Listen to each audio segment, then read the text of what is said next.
Hey everybody, Rita Zamora here. Welcome to my channel. Today we're going to be talking all about sensitive medical marketing with social media.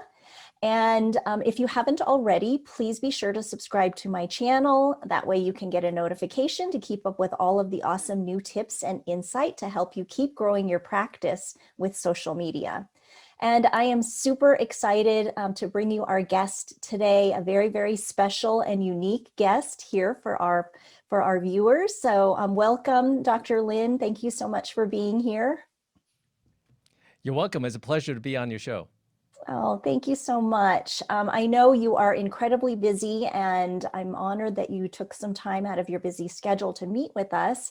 I wanted to let our dental followers know that we have a unique topic that we're covering today, and I will put the pieces together as to why I'm so excited about sharing your insight and your experience. But why don't you tell us a little bit about your expertise, about your practice, about your business development, guru-ness and all the wonderful things about yourself. Well, first of all, I'm an immigrant to the United States, a legal immigrant. I'm very fortunate in that I landed in medicine and got into a urologic surgery subspecialty residency.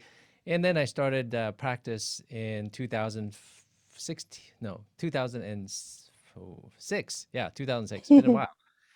After working with a small group in a rural Arizona town. And ever since I started practice, initially you go through the struggles of, well, am I going to survive? Am I going to have enough patients? And then the practice just simply blossomed. After hearing talks from one of your presentations, I think around 7, 8 years ago. Yes, it was at the Arizona, the Western Regional Dental Meeting, I believe. It was at a Western Regional Dental Association meeting. You're absolutely correct, and I became woke to the whole social media scene. I had joined Facebook not too long uh, before then, and then I just kind of followed it along. And I thought, wow, social media is so stupid. Who needs to be on social media? Now I completely realize. I mean, 7 out of 10 Americans are on Facebook alone. 7 out of 10. So Wow. it's truly amazing. And I really embrace social media to kind of help educate my patients and also to amplify my reach. If you want new patients or if you want to stay in touch with your established patients, what better way, especially right now during the public health emergency, to use social media and to engage with your not just your patients, but also your potential patients. Mm-hmm. And a little bit more about the background. I'm married to a dentist who doesn't do clinical medicine or clinical dentistry. That's how I became aware of Western Regional Dental Association meetings. And I think urologists and physicians have always admired the ingenuity, the marketing, and the business savviness of dentists. And that's why when I had the opportunity to attend the Western Regional Dental Association meeting, I'm like, I'm all in. Oh my gosh, that's so awesome. And see, I learn new things about you all the time. You're such a Renaissance man. You've got so many talents and so many things going on. I never knew about that connection to dentistry. So that explains it now. I think, I do want to explain to our dental followers and viewers as well why I was so excited to, gain some of your insight and have you talk about your experience, because sometimes dentists say, dental implants is not a topic that we should be talking about on social media. It's too sensitive. People might be embarrassed. And I agree. I mean, it is a sensitive topic in dentistry. And we're not going to possibly see a post again get like 100 likes on it or a lot of comments and engagement. But I think that holds a lot of dentists back from sharing about that topic on social media. So I thought your insight about the topics that you're discussing, and so tell us a little bit more about how you're promoting and educating your patients about your topics. Well, first of all, I'm educating all the time. So the things that I want to share are not so much to say, hey, you know what, you need a post in a crown, or you need an implant, or in my case, you need a vasectomy, or you need your prostate taken care of. No, I'm simply educating. Hey, this is what could happen. Yesterday, just I went on a Facebook live rant about educating my patients regarding what's happening in my world regarding vasectomy. Because at the end of the year, I became the #1 vasectomist in Arizona. Last year alone, I performed nearly 1,000 vasectomies. So at the end of the year, there's always a rush. People have met their deductibles or whatever it may be. Maybe at the end of the pandemic, they got pregnant and now the baby's about to be delivered and the guy says, you know what, I need to have a vasectomy. Whatever the reason may be, at the end of the year, there's a huge, huge rush. So I just went on Facebook Live and say, hey, you know what, there's a huge rush. I'm educating them about coming in early and not be excluded from the opportunity to be seen here. And also, I went over some of the frequently asked questions about vasectomies, just educating and Hmm. not selling. I'm not selling anything. Thankfully, urology, we don't have to sell, which makes it a lot easier. But I mean, what is, well, there are more sensitive topics. There are more sensitive topics that I can discuss in urology, and I did actually in the entire month of September. I went on Facebook Live every single day in my brand account, and one of the topics was about penile prostheses. So if I can talk about penises and vasectomies and scrotums, and yesterday I posted something about scrotox. Yeah, Oh my. yeah, Botox to the scrotum. If Definitely more sensitive than dental I implants. if I can talk about things like that, what is holding the dentist back talking about implants? I mean, Yes. implants are nothing. Yes, it is sensitive in the fact that it may be sensitive to my teeth or my gum, but that's it. There's really no social sensitivity anymore. Yesterday, I saw a fellow urologist who posted the actual before and after in surgery of an penile prosthesis implantation on Snapchat. Wow. Yeah. So if we can do that, there's nothing that should be holding you back among dentists in putting out information. I mean, dentistry is there's nothing taboo about dentistry. Implants are nothing. Yeah, and I think, I think sometimes we have, this feeling also that, especially coming from a marketing standpoint, well, if we're not getting a lot of engagement, then it's pointless to put it out there, which I've always felt was a myth because patients are reading the content. I hear from some dentists and they're like, yeah, I don't get a lot of engagement on my page, but patients come in and they're like, oh, I saw you with your kids, or I saw you, with your team, or I love this picture, or I saw that video or whatever. So what kind of feedback do you get from patients when they come in to see you about your social media, or do you get feedback? Completely agree with you. What kind of feedback do I get? This week, Thursday, I had a man who flew in from 3 states away, 1,300 miles away, just Wow. to have me do his vasectomy. Yes, just to have Wow. me do his vasectomy, and he flew right back. Yesterday, Friday, I had a gentleman who drove from 3 hours away. So how do they know about me? Why do they travel so far away to have me do a 10-minute procedure? Social media, Facebook, YouTube, something as simple as a website. Hmm. And then from your Yeah. website, you can link to your Facebook. From your website, you can link to your YouTube. Patients, if you think about a typical patient journey, think of yourself as someone who's looking for maybe a pediatrician or a primary care doctor. What are you going to do? You ask for referrals, possibly, or you go cold. You start out cold. You Google.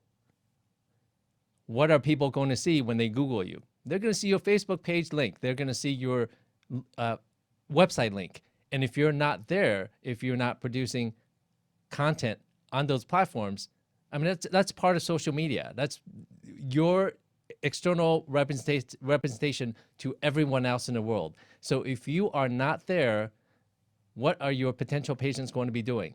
They're going to be Hmm. looking at somebody else who has a presence on social media, who has the good Google reviews, who has posts relevant, funny, entertaining, engaging, educational content on their social platforms. So my patients, they may not tell you to your face, but they will insinuate, "Oh, I this is a typical scenario." At the end of my visit with a patient, just this week, just yesterday, this older gentleman who came in for an enlarged prostate, he said, "Oh, by the way, I saw that you are into shooting sports.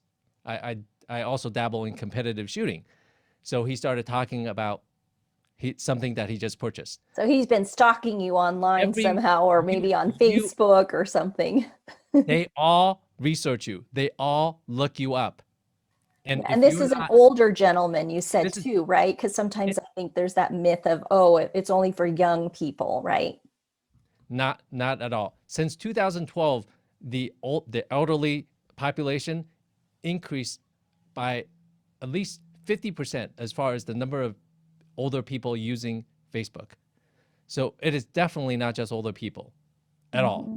People Yeah. from all demographics use Facebook. As a matter of fact, a Pew Research in May of 2019 stated that you get all demos Yes, and we and people. had new research that came out with the pandemic too that said there was an increase in Facebook usage by 27%, with people with the stay-at-home order and such. So we've got a whole new population of people that weren't even active before now that are because of the pandemic.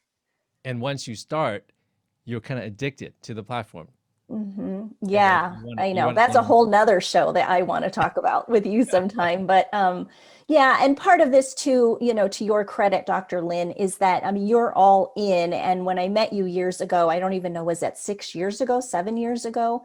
But you're all in. And also I think you have a very special candor. Your confidence and your authenticity is really engaging for people. And that's why I think they're willing to hop on a plane and fly across the country or drive for hours because they're like, hey, I want to go see Dr. Lin because you've already established that trust and they feel like they know you. So kudos to you for that. I think that's awesome. So you hit on a couple of points right there. Before anyone will buy from you or use your dental services, they need three things, as you know, like, and trust.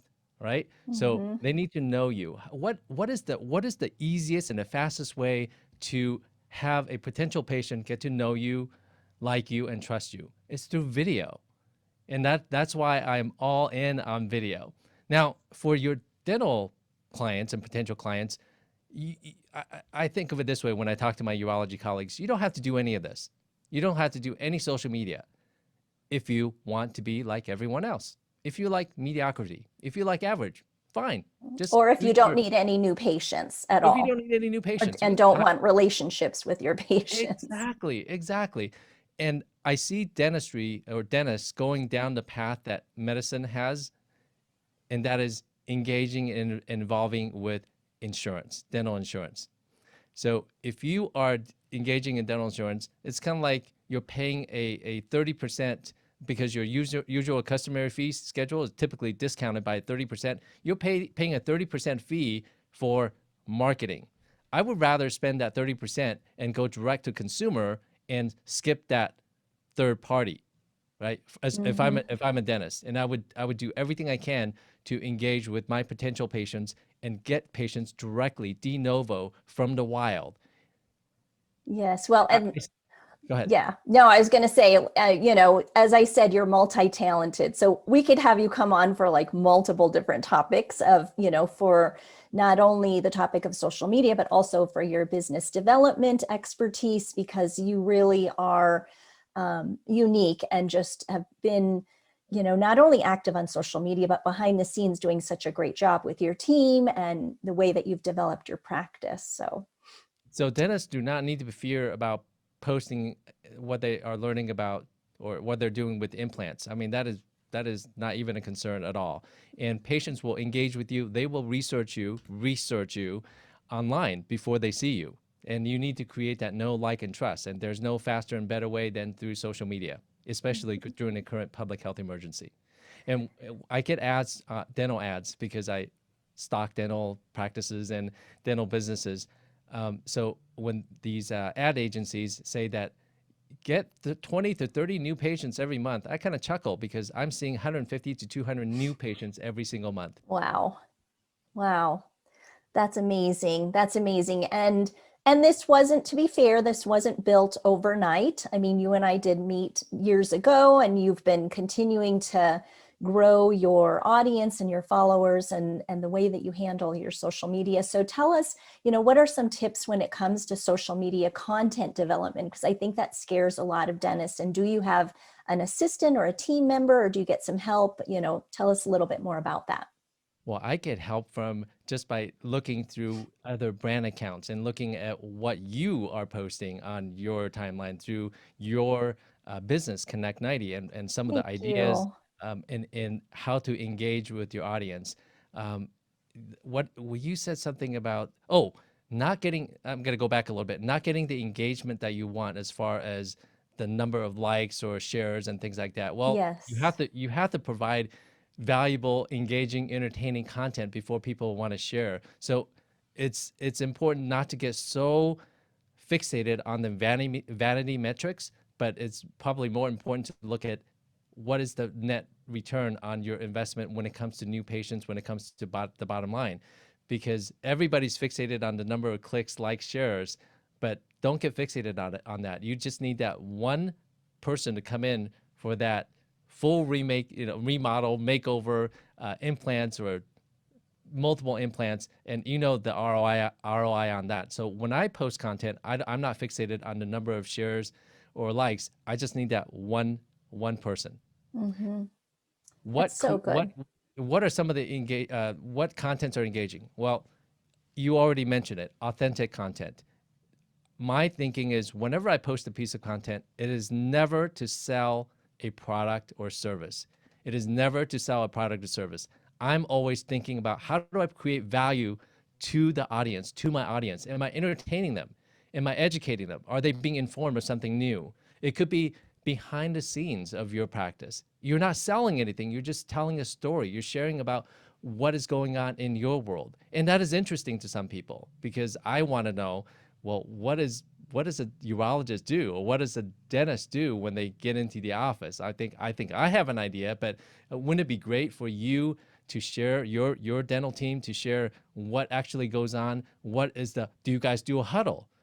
Right? You can Hmm. take a picture of a huddle and share and say, hey, this is what we do to prepare for our patients through the day. So the authentic content, the genuine content, and just simply sharing what is going on in your life, never sell.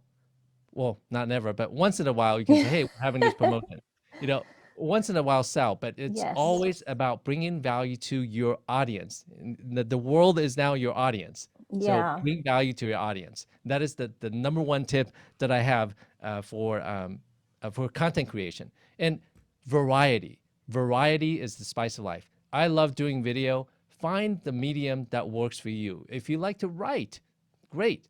Post a picture and then write. You can get stock photos and then just write something about your practice. If you have an awesome staff, you have a beautiful office, share that or take pictures of people in those settings.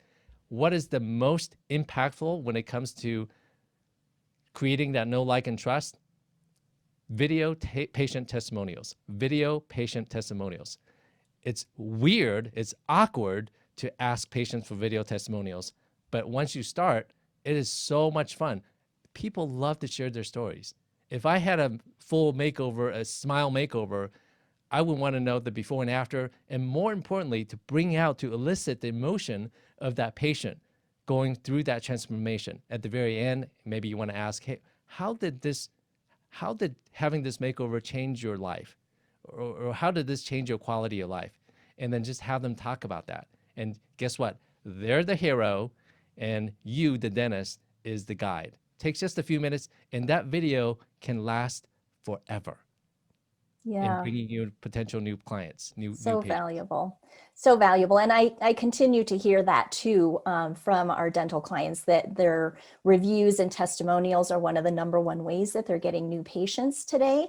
So this is all really helpful. I think sometimes in our profession, and probably in yours too, that people really like, precision and really, very methodical direction. So I usually tell our clients, if you consider an 80-20 guideline when it comes to 80% rich content, informative, educational, or as you said, a little entertaining or whatever it might be. And then 20% can be promotional because we're here at the end of the day to grow your practice. So hopefully that's helpful. And then you also have done a great job, Dr. Lynn, at sharing, some of those human side things. Like, I know you enjoy your bit of ice cream on occasion, or, like you said, sharing about your sports life and interests and things like that. So these are all so great, so incredibly valuable, these tips that you shared today. And I know that you were saying, this week, I can't remember how many surgeries you said you did in a day. How many was it? Like 7 or 8 in one day? So, and today we're recording on your day off. So I am super honored that you would take some time out of your busy day. And hopefully we can have you come back. We can talk about some other interesting and controversial subjects around social media, because that would be really awesome. And I'm just really glad that you came up to me all those years ago at the dental meeting, the Western Regional dental meeting, to introduce yourself. And then we've stayed connected through social media. So that's been really great. So any last minute words or anything you want to share before we sign off? Just do it. To quote Nike, just do it. It's awkward. Nobody gets initially. You're never comfortable creating content, taking pictures of yourself or of your staff, video recording your patient and having them share their stories. But the cat is out of the bag. Social media is here to stay, and it's only going to grow and evolve. If you can't do it yourself, consider outsourcing, partnering with an agency so that they can help you come up with the ideas and creating content. It does not have to be super expensive. It does not have to be super complicated. You don't need a studio. You can just have a cell phone. That's how I started, a cell phone. We all have that. So Yes. there's no excuse to engage with your potential clients and really grow and live the life of your dreams. Yeah. Oh, thank you so much. This was so awesome. I really appreciate you, Dr. Lynn. I'm so grateful to know you. And thank you so much again for your time and your tips. And for everyone else out there, please remember, if you haven't already, to please subscribe to my channel so you can get notifications about any updated awesome tips and insight to help you keep growing your practice with social media. And of course, reach out to me if you have questions. You can find Dr. Lynn. Where can they find you on your social media platforms? You can find me on makeamericapagain.com, exterminator.com, alljuicenoc.com, or my brand account, sunriseurology.com. I'm also on all the social media platforms. You can find me personally at JCLINMD, and Sunrise Urology is on Facebook, Twitter. Awesome. And I'll include all of these links in the show notes. So everyone feel free to reach out if we can help with anything. I hope you enjoyed this program. And in the meantime, stay social and keep in touch. Bye bye. Thank you so much.